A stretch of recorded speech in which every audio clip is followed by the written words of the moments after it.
যুক্তরাষ্ট্র আপাতত ইরানের বিরুদ্ধে নতুন করে বড় ধরনের সামরিক হামলার পরিকল্পনা স্থগিত রেখেছে। মার্কিন সংবাদ মাধ্যম নিউ ইয়র্ক টাইমসের এক প্রতিবেদনে বলা হয়েছে, দেশটির আকাশ প্রতিরক্ষা ব্যবস্থায় ব্যবহৃত ক্ষেপণাস্ত্রের মজুদ কমে যাওয়ার আশঙ্কা এই সিদ্ধান্তের অন্যতম প্রধান কারণ।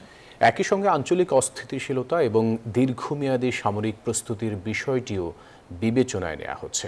এদিকে লোহিত সাগর ঘিরে নতুন উত্তেজনায় সৌদি, ইয়েমেন।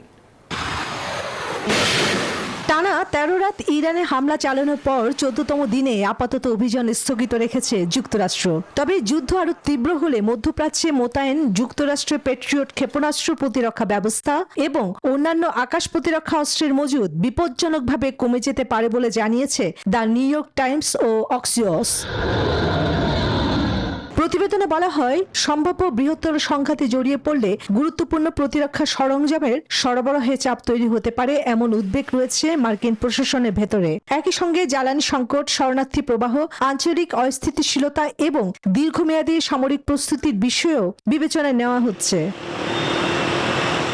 তবে হামলার পরিকল্পনা স্থগিত হলেও বিকল্প সামরিক কৌশল প্রস্তুত রেখেছে ওয়াশিংটন। সংশ্লিষ্ট সূত্রগুলোর দাবি, প্রয়োজন হলে দ্রুত ও বৃহৎ পরিসরে অভিযান চালানোর সক্ষমতা বজায় রাখতে বিভিন্ন পরিকল্পনা তৈরি করেছে মার্কিন সেনাবাহিনী। এদিকে গত ২ সপ্তাহে কূটনৈতিক প্রচেষ্টাও কার্যত ভেঙে পড়েছে। সবশেষ ব্যাপক হামলায়ও ইরানকে তার সামরিক অবস্থান থেকে সরে আসতে রাজি করাতে পারেনি যুক্তরাষ্ট্র।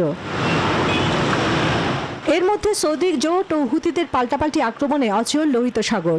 সংঘাত বন্ধে ওমান, সৌদি আরব, জাতিসংঘ ও হুতি প্রতিনিধিদের মধ্যে সম্ভাব্য নতুন দফা বৈঠকে প্রস্তুতি চলছে।